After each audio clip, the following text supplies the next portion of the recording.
So, for tonight, in a lot of ways, tonight's message is kind of a culmination of the last several weeks. Because in everything that we've talked about, it's been pointing to in this direction. Talking about hearing and what that looks like, and the three kind of things that stand between us and really getting to hear from God or experience God, and also talking about deserts last week and the way that they can become what they are. Even the purpose of them and what they're meant to be, and also how they can become a place that people live, or even how we can put ourselves in imagined ones based on being just kind of crappy, and how a lot of people do that. But in everything, there's ultimately been this underlying theme as we've talked about all these different things, and what it comes down to is the truest of selves. And we're not talking about being the best you, as is oftentimes said in our culture, because that's too subjective. When people walk around and say you should be the best you, a lot of the time what they're saying is you should be the best version of yourself, you should be the best, and that comes down to an interpretation that falls within the realm of what you choose it to be. You look at a lot of people and the best, living their best life or being the best versions of themselves, oftentimes they're not even being themselves. You've got somebody like imitating Kylie Jenner, and they're doing everything they can to emulate her and her life, and they're saying, I'm being the best version of myself, and that's just not true. They're being somebody else. And the truth is that what we run into a lot of the time when we look at our culture and look at people in general, a lot of people aren't really comfortable with themselves. They don't really know themselves. They don't really like themselves. They haven't come to a place where they can look at themselves and appreciate themselves for who they are and live as themselves. I was watching a thing with Heather the other day, and it was Russell Brand talking to Joe Rogan. And Russell Brand made a comment about how, our as culture has kind of continued, it's kind of become this more, how do you put it? Basically, we become to this point where we're ultra civilized, and everything starts to merge into shades of gray, where we stop being ourselves and we start becoming this sexless, genderless, personalityless kind of thing. And people are losing themselves. So as a result of that, we find ourselves in this same place. And if you go and look around the room, and even look around your friend circles, all these different people, and if you go and ask each of those people, including yourselves, who are you? That's not actually an easy question to answer. And we've talked before in this group about how, who you are is on a basis of character. And we've oftentimes had, as a culture in America, we've oftentimes, when you look out, beyond this, I used to work at a retirement center. And if I asked somebody, who are you? They would answer with their job. Yeah. Because the older generation, your value was defined based off of the work that you do. And then after that, it started to become, what you were into, the things that you do, your hobbies. And then now it's more about, it's still that, but then even then you have all these other defining qualities. We define ourselves by our sexual preferences, by our gender, by all these different things. And it's just like, does that really constitute your character? And what's more is a lot of that, the reason why people say it that way, even like, we've talked about the Myers-Briggs tests and things like that. It's like, oh, I'm an INFP, or this person's an INFP. And the funny thing about it is that you can have two people with those character traits. They might have gotten the same thing on the test, but when you hang out with them and talk with them and get to know them, you find that they're very different still. Like me and Dusty. Like you and Dusty, yeah. Like, that's a good example. Interesting. Well, yeah. both are INFPs, but I mean the character differences are pretty easy to notice. Both weird though. Yeah. I like weird. Me too.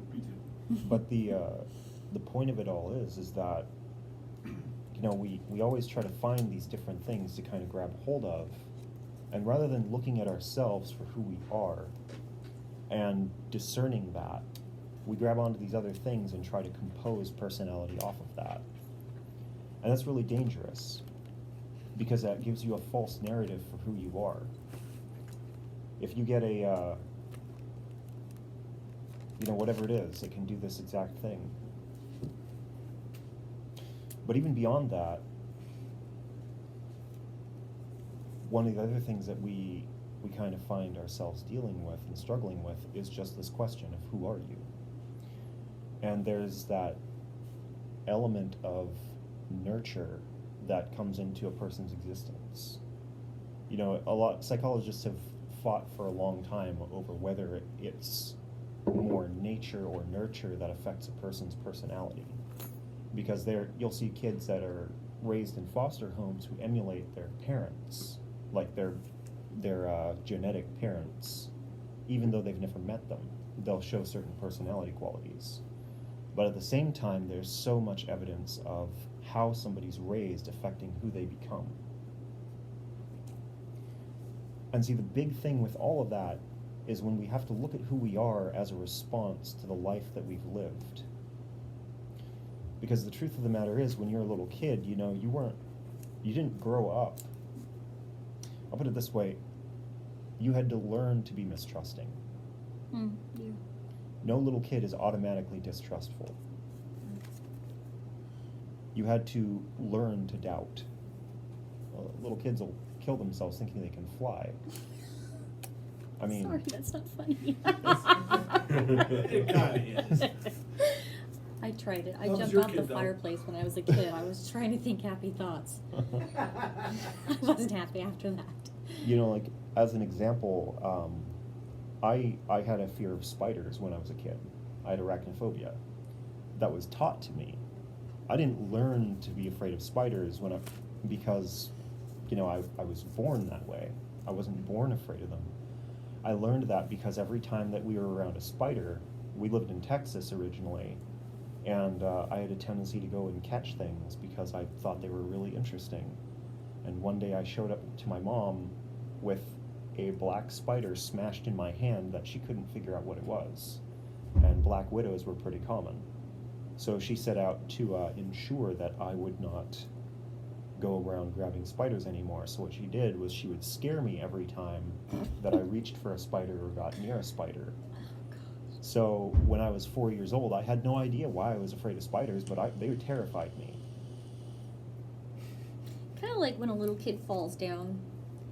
If you react with like, "Oh my gosh, are you okay?" Like, It makes it worse. they'll cry. Yeah.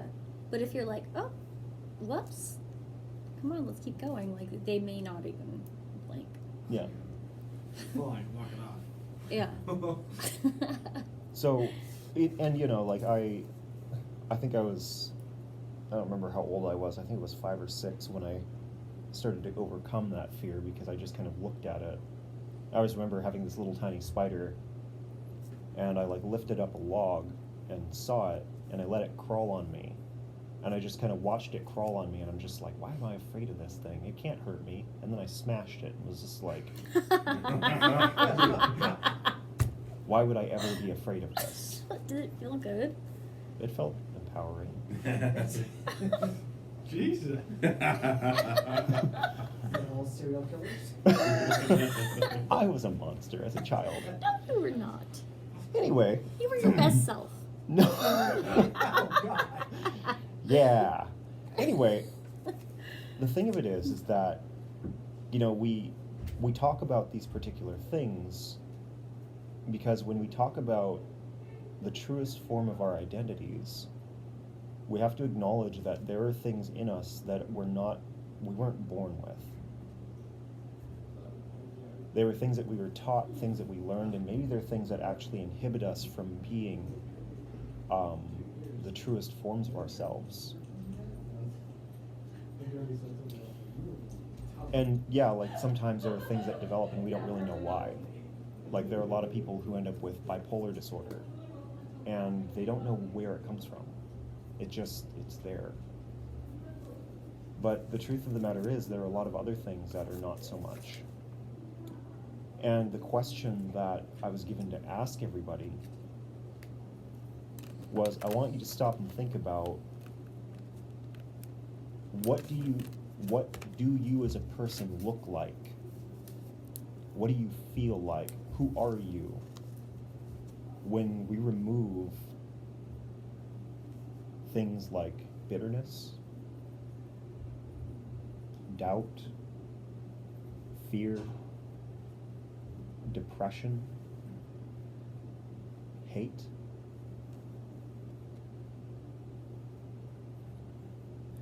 Anger. I know that three of those can be synonymous with each other, but some people are really specific about words. I don't hate anybody, but you're angry. Well, yeah. Because you suck.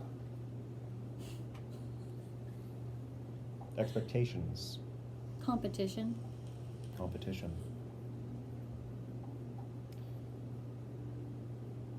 These different things, like, these are just examples, these 8. But there are so many more. And we could, jealousy, loneliness, you know, if we can, who are you when those things aren't dogging you? Who are you without those things? What do you look like? This past week has been extremely rough for me. And before I talk about that, you know, I'm just going to give you guys a minute to think about that question. Because I've had to think about that a lot ever since I got it. And unfortunately, I've also had the joy of having God like throw a bunch of things up in front of me to kind of like be like, hey, this is an issue, and this is an issue, this is an issue too.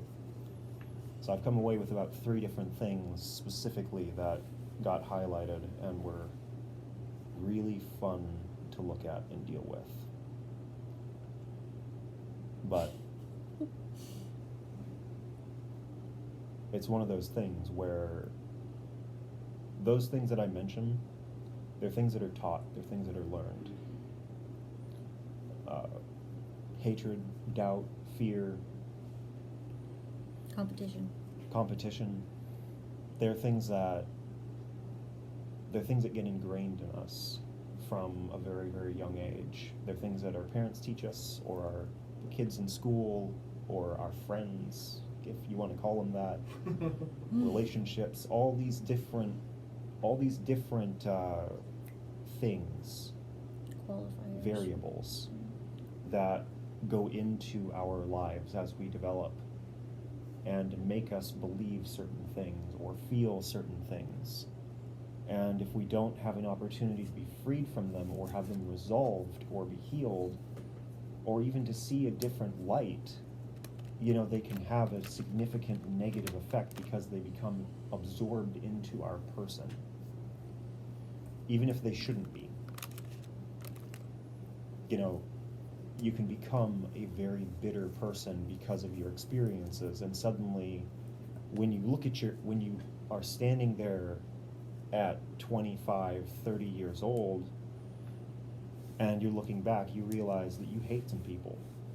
Even though you don't consider yourself a hateful person, you legitimately hate them. And if you're honest with your feelings, that's where you'll find yourself sitting more than you might want to. And it can become a thing where we're constantly fighting with this. But one of the biggest things is accepting, you know, where we really are, as opposed to trying to subvert it or change it or manipulate it in some way. Because once we acknowledge, you know, where we actually are, we can move forward. Mm-hmm. But, all right. So, talking about this kind of like quality of a person's true self, and, you know, specifically like the things that kind of can get in the way, and what I was even given to talk about tonight, a lot of it just boils down to kind of the things that distract us from being ourselves or seeing ourselves or even just existing as people.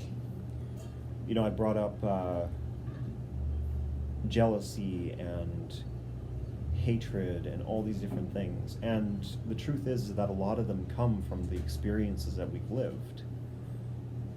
We've learned to be mistrusting because people have taught us to be mistrusting, whether it's our parents, our friends, whatever it is. And I know for myself, you know, during the week, as God's kind of like taken me down, shown me one thing or the other, I've had to kind of face my own issues relating to that. And as an example,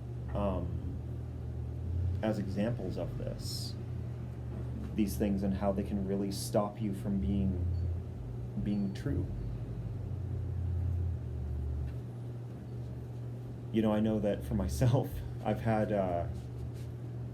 one of the biggest ones that God brought up were people that I had resentment towards. So places where I don't see myself as a bitter person generally, but there was. Like, I was definitely having to see myself as bitter, because God brought up a lot of people who I had unresolved issues with.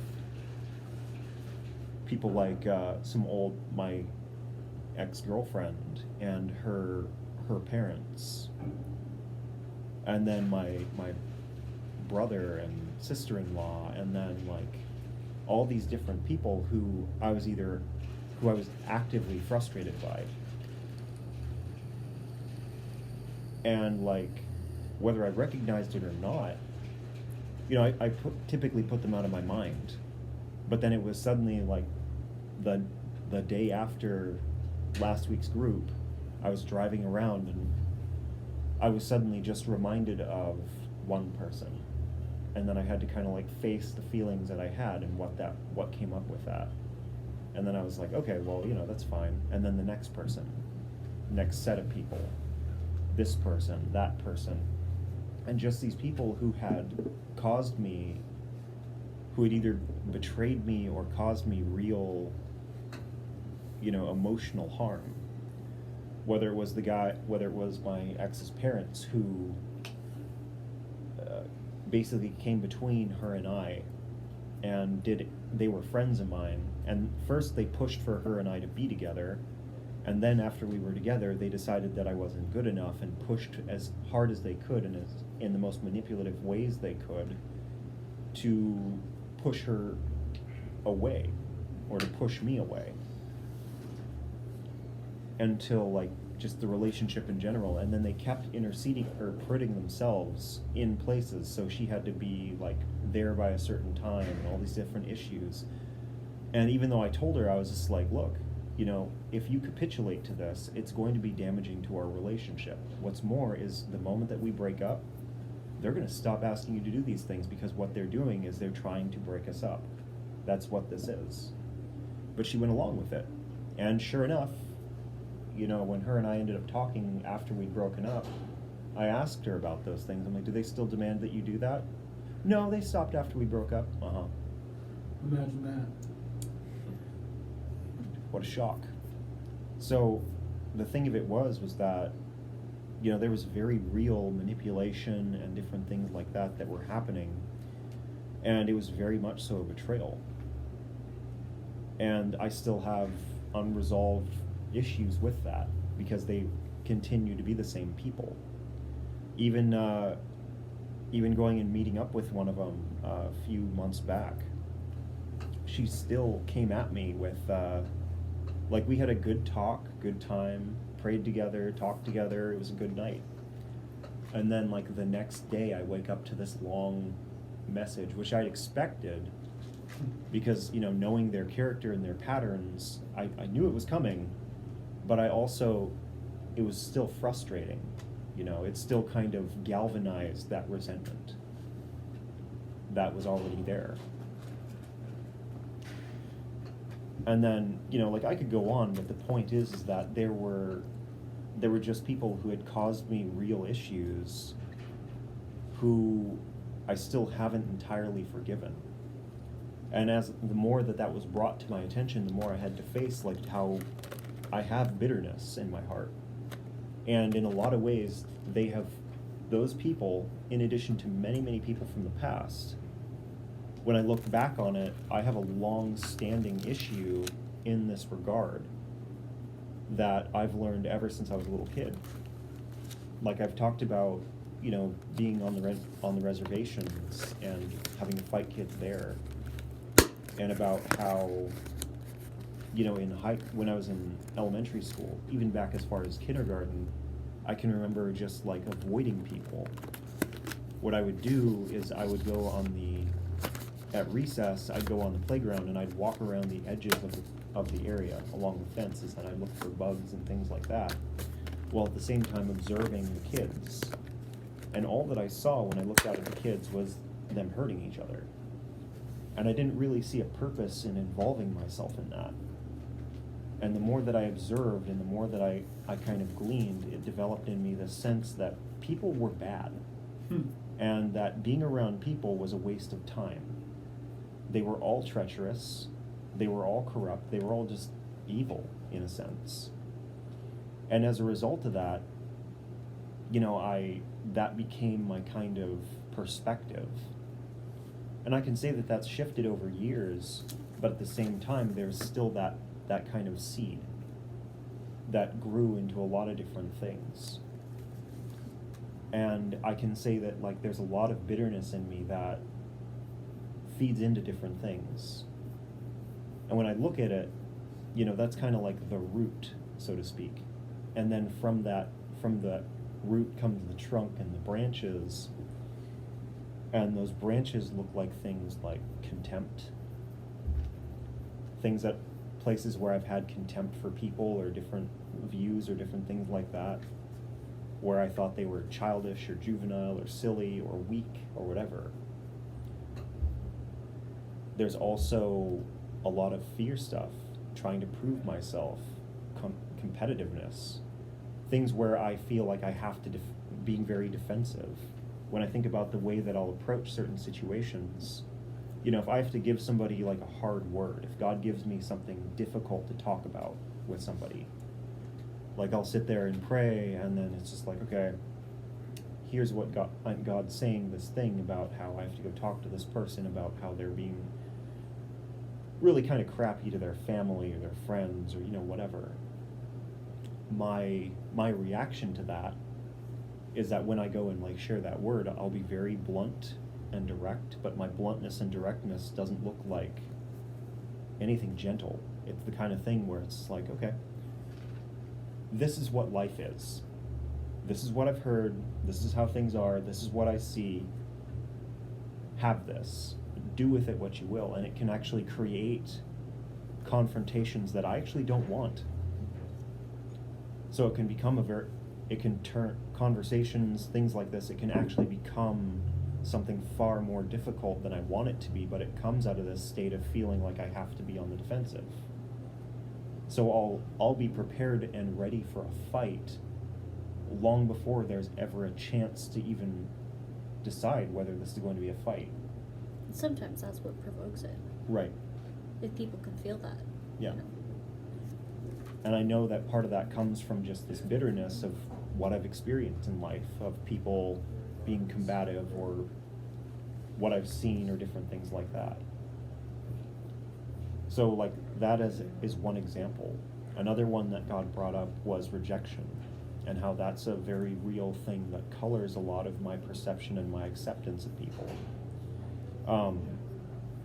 There's this kind of perpetual belief that I carry that, and again, I say all this as an example because I've had to face this myself, and as we all have to face these things, these are the kinds of things that come up. Talking about rejection, you know, I know that my issues with that have many times over colored my perspective. And even still, there are parts of me that expect that my friends, no matter how close they get, will inevitably betray me. Friends and family. And my experience has shown me that that's true. Except for a couple of people. Like, I can think about my, and that starts way back when I was just a little kid. Like, I can go back as far as being 3 years old, and the day that my mom and dad split, and my dad handing me off to go live with my mom, and me kicking and screaming about that because I didn't want to go live with her. I wanted to stay with him, but she had custody. But I didn't understand that as a 3-year-old kid. So from that, we start there, and then suddenly that's the seed that kind of grows, and with bitterness being another side of it, you kind of learn to develop this kind of idea. So what's more is I remember struggling with depression for a long time, where it was my family and friends that I used to think about most routinely. Whether it's my brother or some of my cousins or different people like that, my mom. And they were all examples of people who had in some way or another betrayed me. And that rejection had become very much so a thing where it develops the expectation that everyone's going to do this at some point. Because this is what life is. This is my experience. And the irony of that is that I can think of examples of people who have never done that. Like Dusty I've known Dusty her whole life. And she's never done that to me. Yet. You have no idea what tomorrow brings. Right. But the point is that, with Dusty, and her brother Calvin is another one. And my little brother Sam is another one. And my little brother and sister over on my dad's side. Like, there are more. But the point is that I do have examples of people who have never done this. Never, And yet, betrayed you. yeah. And yet, despite that, it's still hard to kind of navigate that, and I still have this part of me that believes that everyone will. And that comes from this deep-seated rejection that I've kind of had to live with. And these two things were specific things that God brought up. Another one was brought up last night, which was the idea of fairness. What's fair? And I've talked about this one a couple times over the course of the weeks, like going back to the first night that you were here, actually. Talking about the issue that sometimes it's really hard to accept that you can work really, really hard. You can do your best and still lose. And how that's not fair. And how unfair that feels.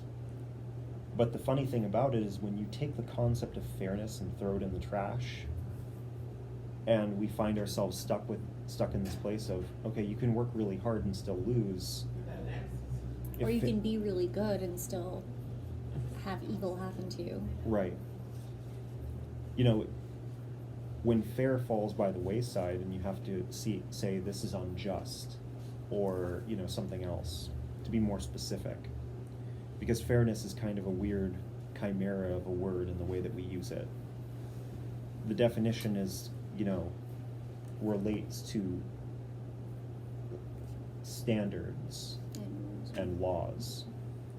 But because a lot of people have very different interpretations of laws and standards, the word fair kind of becomes a mess, and it can become very subjective. But the point is just this, that if I take my ideas of what's fair, because I've had issues with this in the past where I've grabbed onto things and the way that they should be, ideals, as it were, and dictated to myself and those around me that this is the way things should be. As a result of that, it's kind of created this false perception that life works this way, even though it doesn't, and it can show itself off that way in the most catastrophic of ways. And that's when we get back to that point of like working, giving it everything that you have, being the best person, the best at this job, the best at whatever, and then still getting fired because somebody lies about you, or, you know, getting in trouble, being treated like the worst worker because you've got like a gang of coworkers who like to go to the manager and tell them that you're the worst worker so that you even get in trouble on your days off because you didn't help them somehow on your days off. Real story. The thing is that like, you could look at it as being unfair, and that's probably a fair way to look at it. It's just that it's unjust. And at the end of the day, justice has a way of being a difficult thing to navigate. And in my walk with God, and in my life in general, there have been many times where I've been left to feel abandoned because of things that were unjust. You know, God didn't show up because I was over here and I wanted this thing, or this thing was supposed to happen because I worked really hard, or I wasn't supposed to be treated this way because I was doing my very, very best. And the problem that we run into is that we forget that the world doesn't believe in God, and the world doesn't work in congruity with God's will.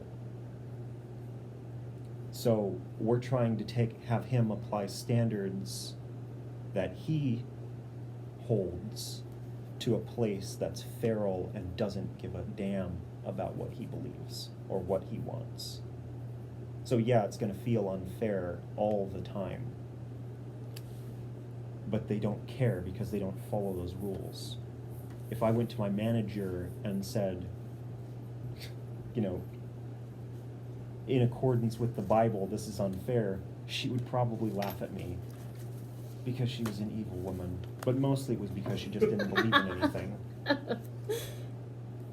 But No names. it becomes this thing where I'm projecting an issue of different standards and laws clashing with each other, and I'm looking at God and saying, you've abandoned me, when in reality it's just like he's just letting the world play by the rules that they've wanted because they asked for it, and even if I didn't, it's still there.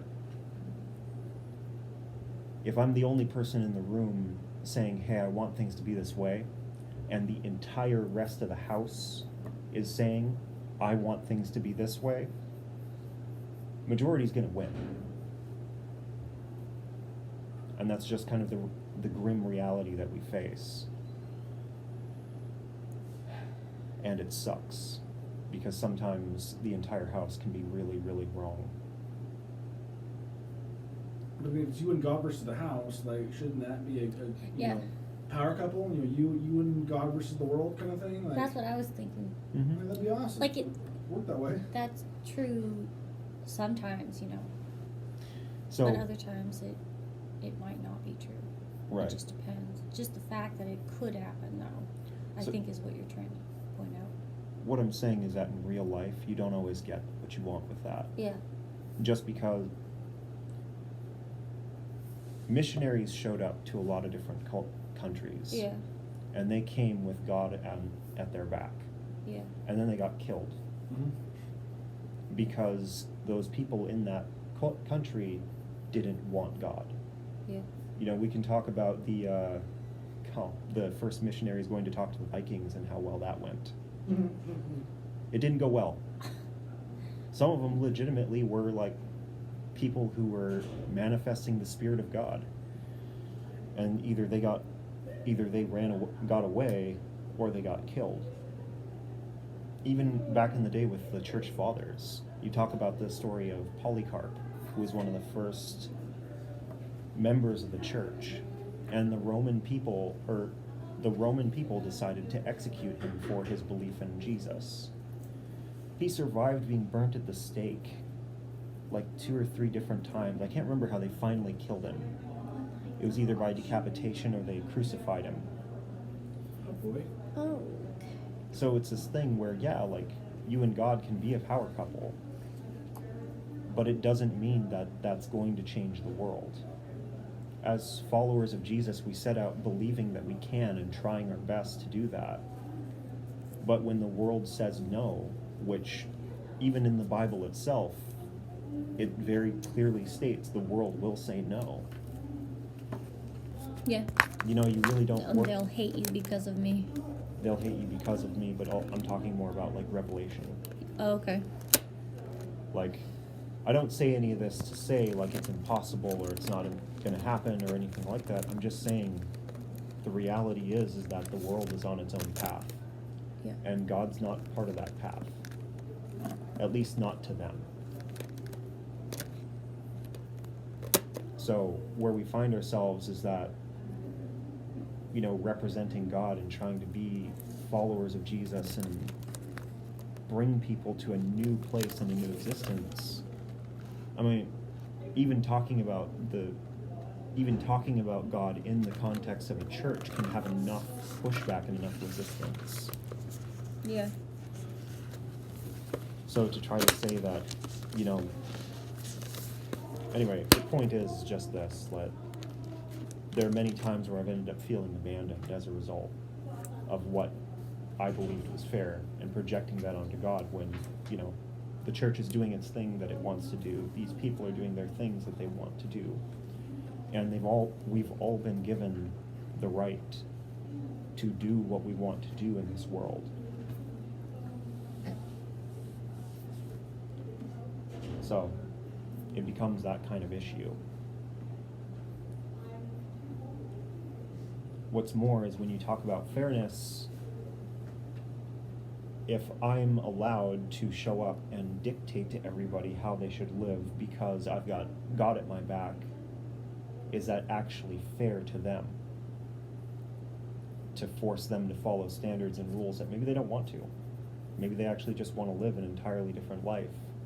And they want to worship a different God or nothing or, you know, Everything or whatever. Yeah. And it's just like, that ends up being its own thing.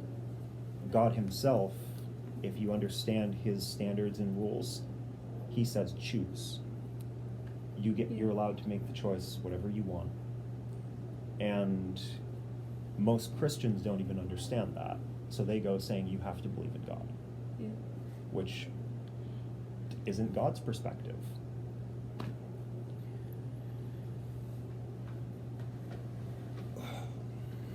So actually, a weird question to kind of go off that is because, you know, we talked before about how God knows what you want, but you need to believe in Him kind of thing. Mm-hmm. You know, kind of the burden of proof and faith and how, you know, my problem with faith. How do I ask the question? It seems kind of like a cop-out to not have that burden of proof and call it a choice. You know, you kind of have to qualify for, you hear God yourself, you don't hear him audibly. Was that when you were, before you were a Christian, or you were a Christian for a long time before that, or how'd that work? I was a Christian a long time before I ever heard him talk. It just seems like it's kind of like you have to qualify. You must be this tall to ride. And I hate those signs. I know you do. I noticed. You see what I'm saying though is like, you know, because yeah, you know, and something that Jeremy and I talked about, you know, obviously Jesus had the whole either for me or you're against me. I come not to unite. I come to divide, brother against brother, or your friend against friend. This kind of stuff. It seems kind of like, you know, kind of creepy, you know, revolutionary kind of stuff, and he was. Mm-hmm. But it seems almost kind of exclusive, you know, where it's like, you know, certain people you can choose to believe and still not be part of the crew. And people that I've seen has the most faith are still living in the a worldly version of Christianity because it's all they know. Mm-hmm. And yeah, they have faith and they believe it to be true, but they don't have God telling them, dude, like, no, like, the church you're going to is wrong.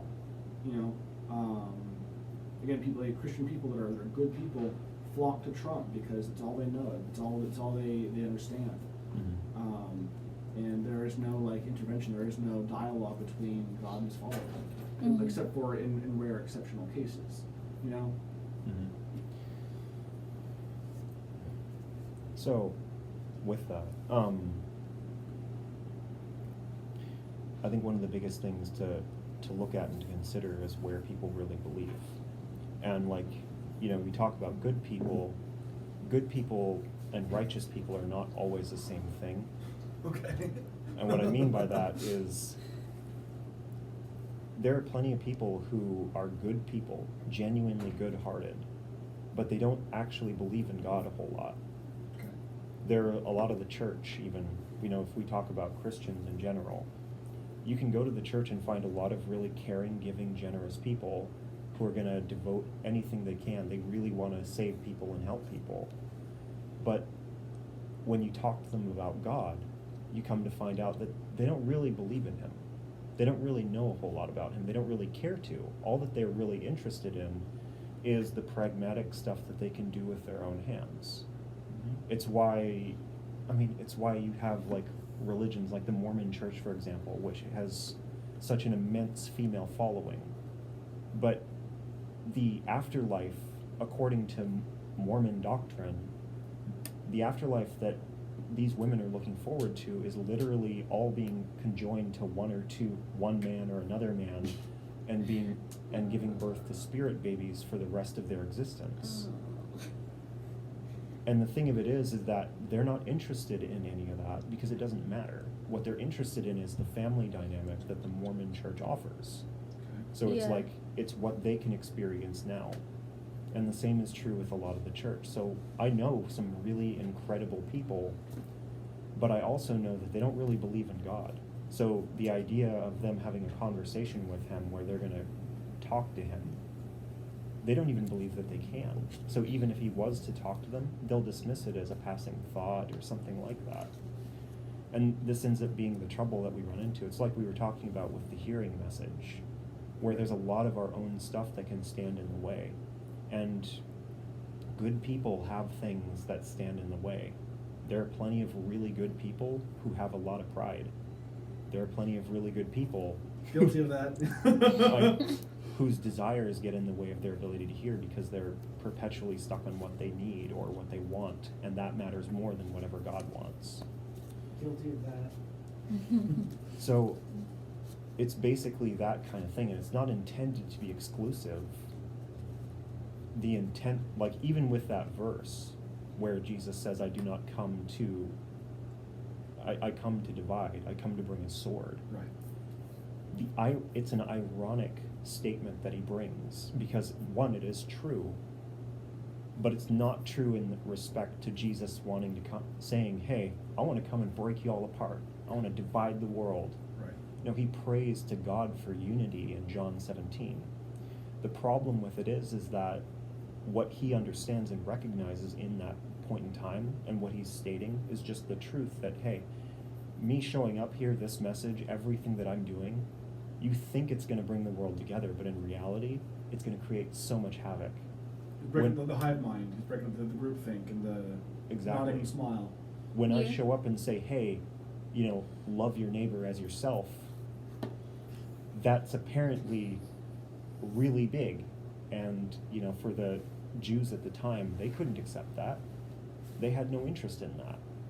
Their interest was in the laws. They wanted the letter of the law, not the spirit of it, That's fair. Yep. because that was what was That's fair. what I was thinking. That they want to hang out where fairness is, you know, the ruling thing, basically. Yeah. So to answer your question, like relating to all of that, there's a lot of that kind of thing. And as far as in terms of God and Him reaching out to talk to people, you know, again, it's not intentionally exclusive. oftentimes we don't hear from God because we can't even begin to perceive it. There are times when I think back to when I was younger, and there were times when I had experiences with God that I didn't even realize were experiences with Him. Yeah. Like later on, being able to recognize, like, this is what the Spirit of God feels like. And I can think back to a time, like, I know now what that feels like. But when I was 7 years old and walked up onto the stage of a church and felt the same feeling that I'll feel during worship or prayer time or even just hanging out with God, I felt that feeling and immediately wanted to fall over. And I didn't know why. And it scared me, so I ran off the stage. Wow. I didn't know what that was because nobody told me, nobody taught me. I didn't know that I was feeling the presence of God. All that I knew was that suddenly I had this weird tingly feeling all over me, and it was kind of warm and felt nice, but it made me want to fall unconscious. So, Okay. and I had that happen, there were actually about 3 or 4 different times that happened. It's why until I was a teenager, if I went to a church, I wouldn't get up on the stage, ever. Because when I was a little kid, that happened to me those 3 or 4 times, and it taught me, hey, weird stuff happens when you're on the stage of a church. Don't do that. Okay. Did you think that happens to everyone? I thought it was really crazy that the pastors were able to stand up in that. I figured that was some like crazy God thing. Yeah. Do you think that they were feeling the same thing, or is it just like exclusive to you? I don't know. Sometimes I go back and forth on that. I think that there were some who did because they talked about it, Right.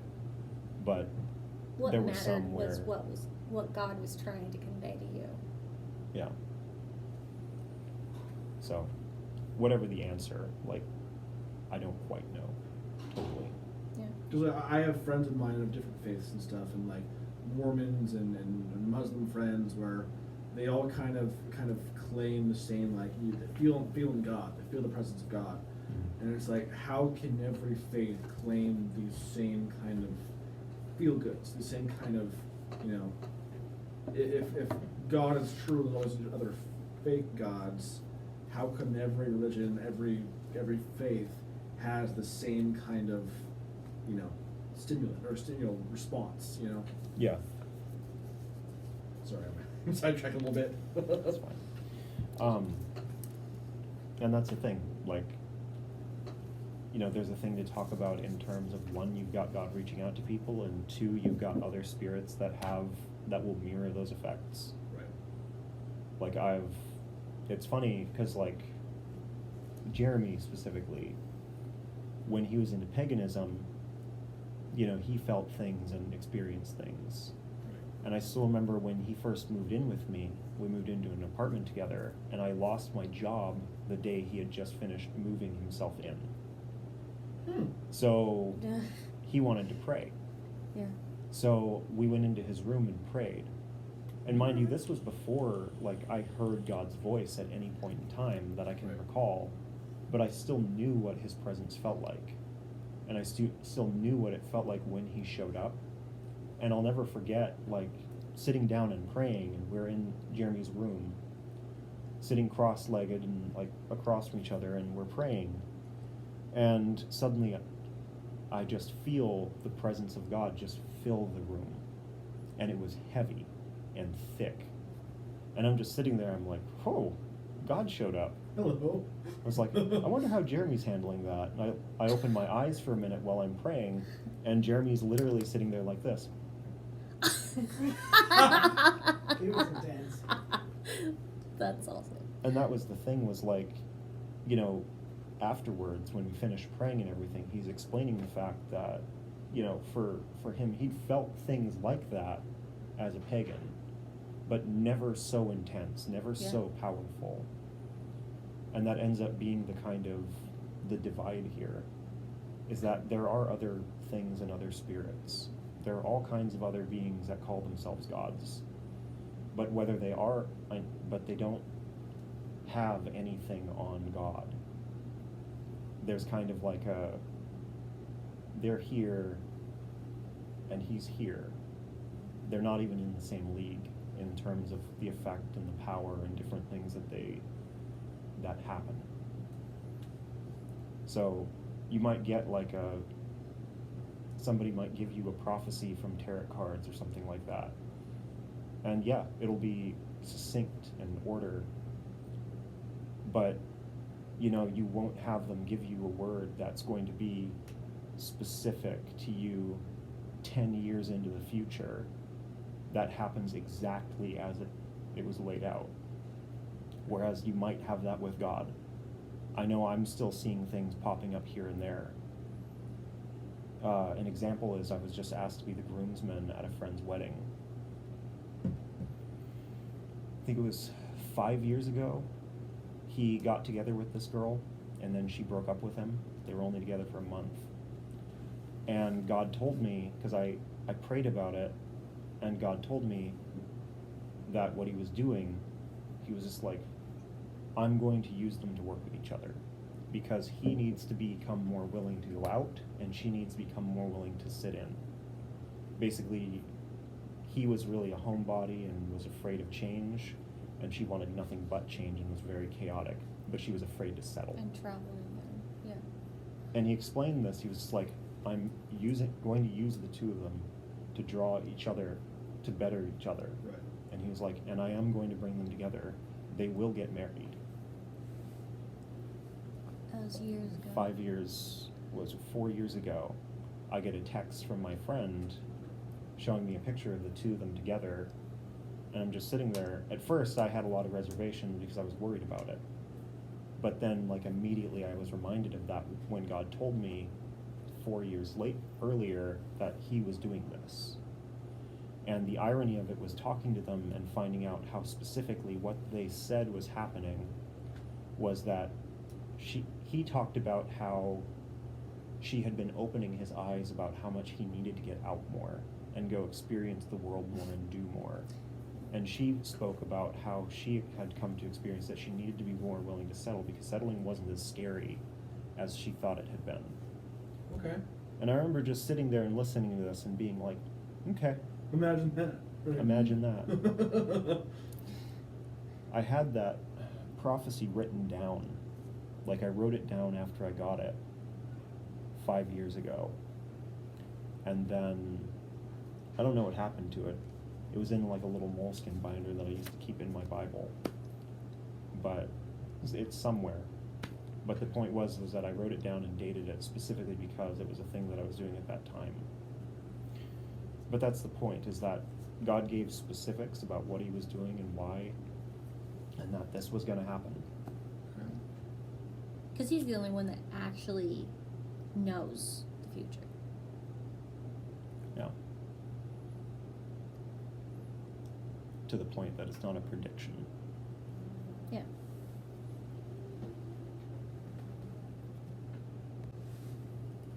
Okay. So, as I was saying, like, the fairness thing was another thing that God brought up as something that actually stops me from being my whole self. Because I'm trying to, in all three of these things, the reason why he highlighted them was because they are things that stand between me and being the truest form of myself. My bitterness causes me to create confrontations. It causes me to not want to involve myself with people. It causes me to not be willing to love people as much as I could.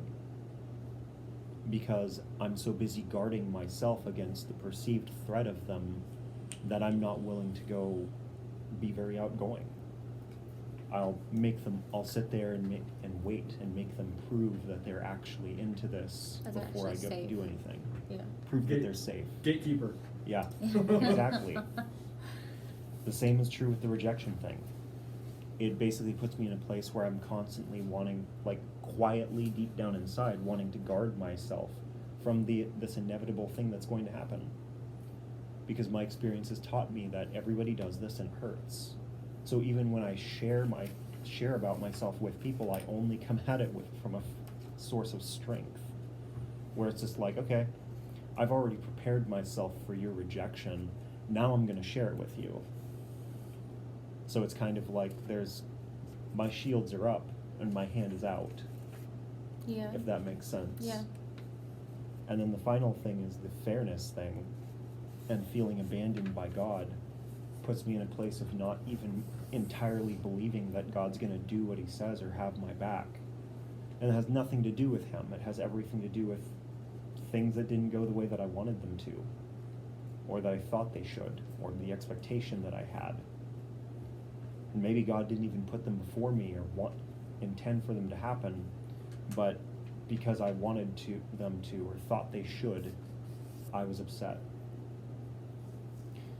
And the point of all of this is, because of these things, there is an effect on my person and how I act and interact. And what does it look like for me to not have those things in the way? And that's the question for all of us as we think about these kinds of things.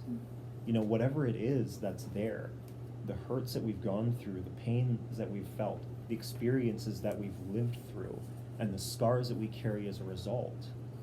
You know, when you look at people who've been through wars, they're covered in scars, they may be missing limbs.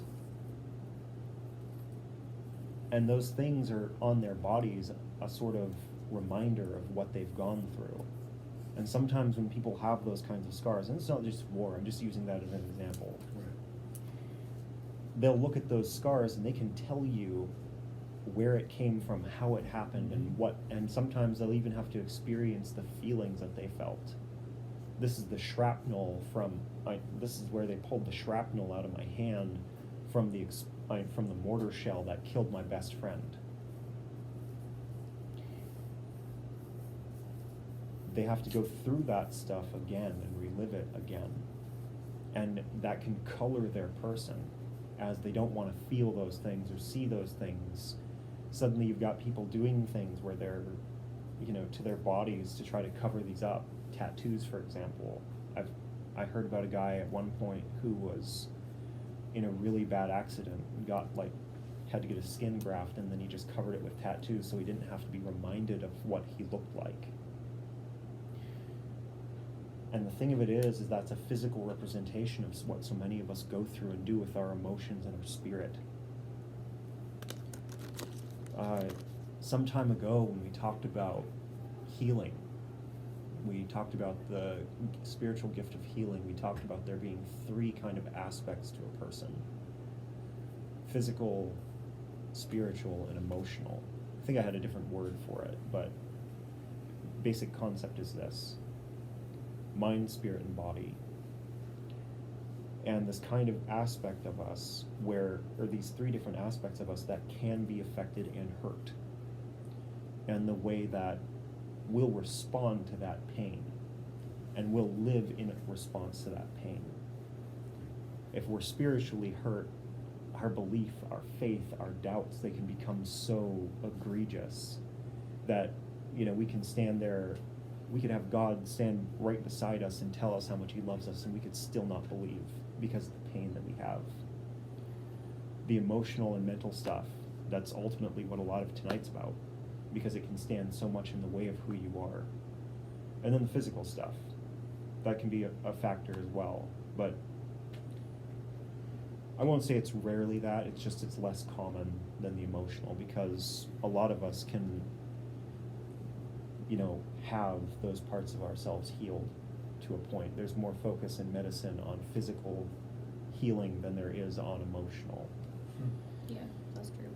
So, even with the example of those soldiers and the way that they'll cover up their scars, or, have to relive because of them, or they'll try not to look at them, or different things like that. We do the same thing with our minds, where we'll have things that come up that cause us to feel a certain way.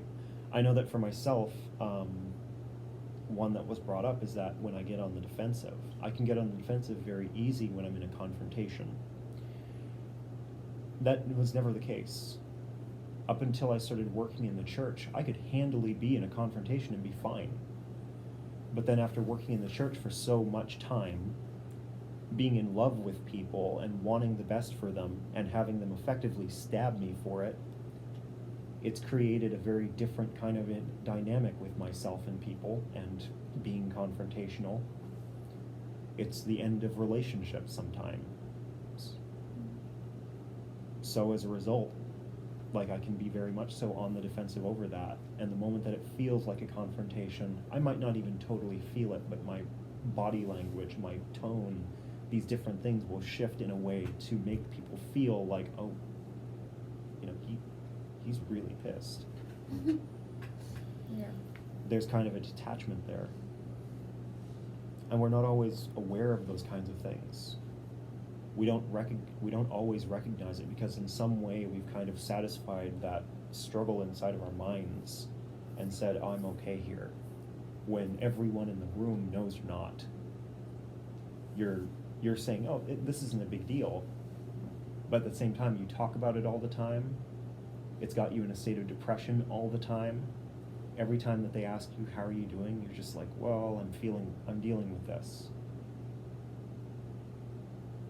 Oh, like you were yesterday? No, it was totally different yesterday. Wasn't it this whole thing? Well, yeah, but it's a different part of it. It's different. We do this stuff all the time.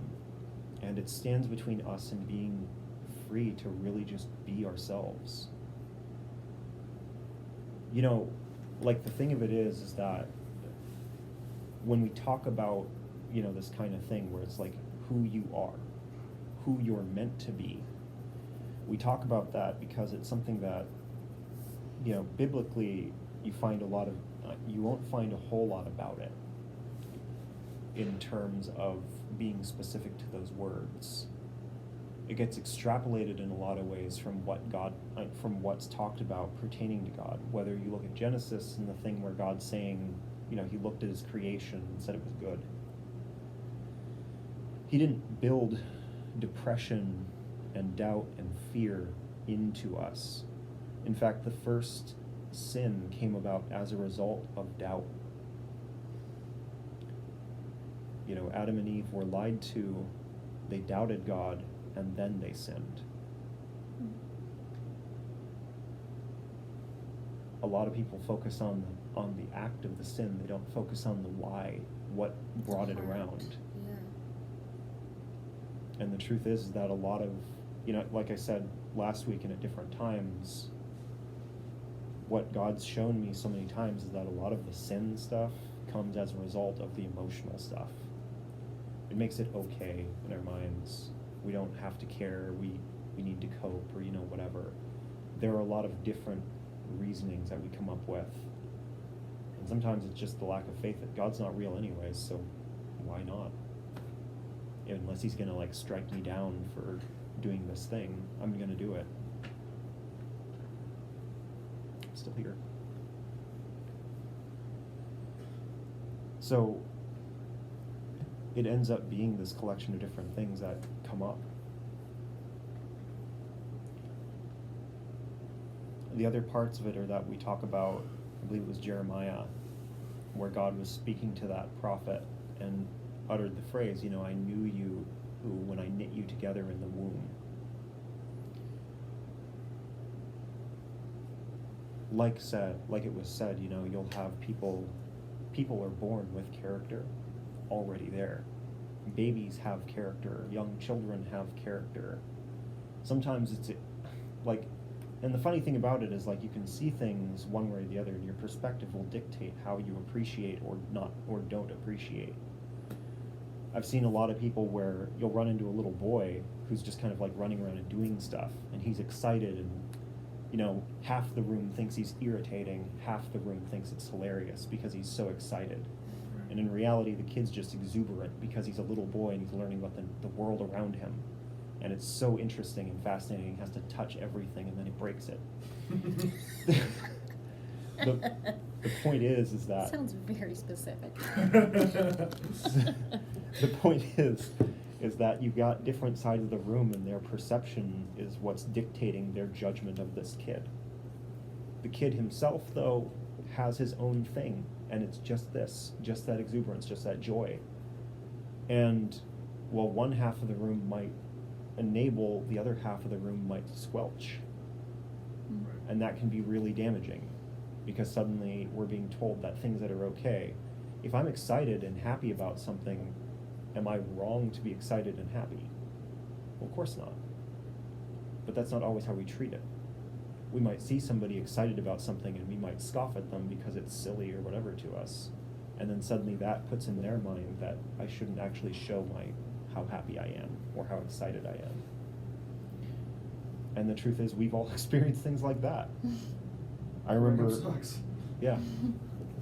Yeah. So the point is that where it pertains to tonight and the message and everything, it's just this. You know, there's somebody in each of us that we long to be, whether we realize it or not. There are plenty of characteristics that are perfectly fine and they're normal and they're part of who you are. But maybe some of those characteristics are things that have been kind of curtailed as a result of just how you've been treated and how life has been.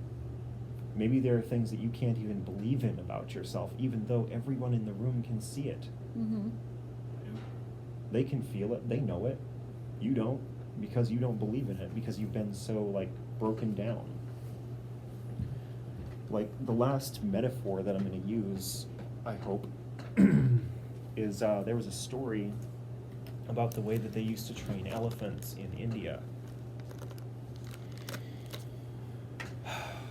And it's actually funny because I saw somebody doing this with dog training the other day when Heather was watching Keeping Up with the Kardashians. But the point is that changing behavior based on a circumstance. So the way that they used to train elephants is that they'd get the baby elephant and they'd tie a chain to its leg and put a stake in the ground. And if that baby elephant pulled that stake up, they'd beat it mercilessly.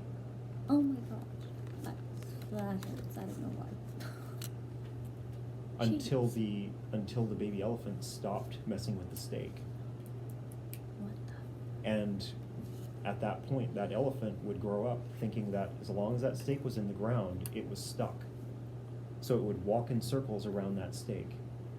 And then as it got older and was able to be trained even further, the keepers would be able to have the elephant reach down, pull the stake out of the ground and carry it. And then when they got to a spot where they needed to stop, the elephant would put the stake back in the ground and believe that it was stuck again. Oh my gosh. Oh man. Okay, I see that in myself a little bit. Huh. See, the thing of it is that we all have a little bit of that elephant inside of us, in the sense that there are things that we might be the strongest thing out there, but because of circumstances or experiences, we've been trained to believe otherwise. Yeah. And as a result of that, we're broken.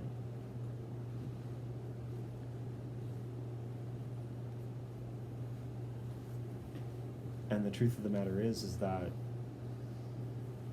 one, that's something for each of us to take a moment to look at and to see where that is. And once we've identified it and acknowledged it, then it becomes something that can be healed. Because see, when that elephant starts to realize, if that elephant was to start realizing that it was actually powerful enough to just pull that stake up and that, it's not going to get beaten anymore because it's way too big for any of those keepers to do anything with, Yeah. aside from run and fear, if it could clue into that, Yeah. then it could Only. finally take that stake and leave. Or beat them with it. Sorry. I took Freedom. that pretty It personally. would have freedom. We'll just leave it at that. Whether that freedom looks like a rampage or whether that freedom looks like bailing out into the wilderness, freedom is what it would get. Javelin toss. Yeah. The point is just that this stuff can be so blinding, Mm. and it can become so normalized that we don't even see it anymore. It's just, it goes from being, this is something that I was taught, to being, this is something that I am.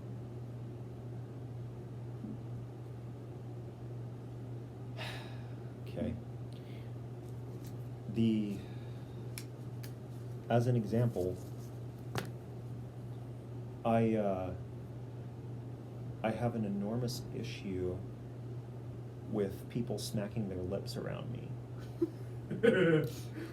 Oh my god. No, I know. And see, the thing of it is it eats at me. Like I can't stand it. You're talking about when people eat. Yes. Okay. Well, they don't need to be eating. Like just as Oh. long as even if they're just like sitting there going, Oh, I know what you're talking about. it will drive me up the wall. You fantasize about killing them. And see, the reason why is that when I was little, one of my mom's Boyfriends.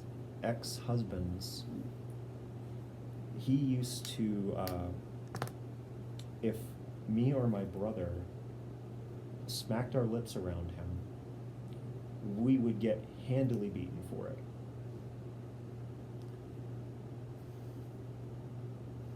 So what we were trained in was that that smacking your lips is a punishable offense. So after that, because I was trained in that way, I would hear it happen, and even to this day, I still have an issue with it. Because it's trained behavior. It's something that's been trained into me, ingrained. The same is true with interrupting. Part of my issue with people interrupting me, like I don't do it well, and that was the same deal. That stepdad did the same thing there. And there were a lot of other things too. He just really liked to give my brother and I spankings. But the point is that, you know, these are small behaviors, small little quirk things. But the point is that the effect still lingers. And that's not even to talk about things where people feel powerless because of what they've gone through.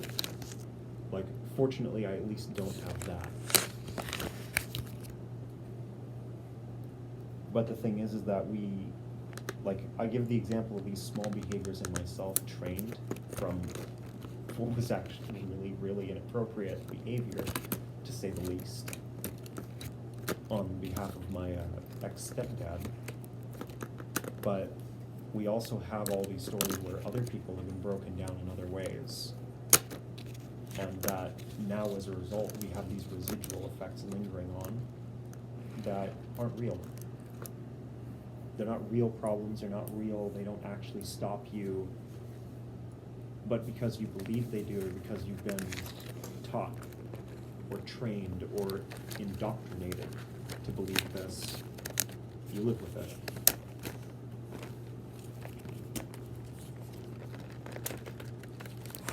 And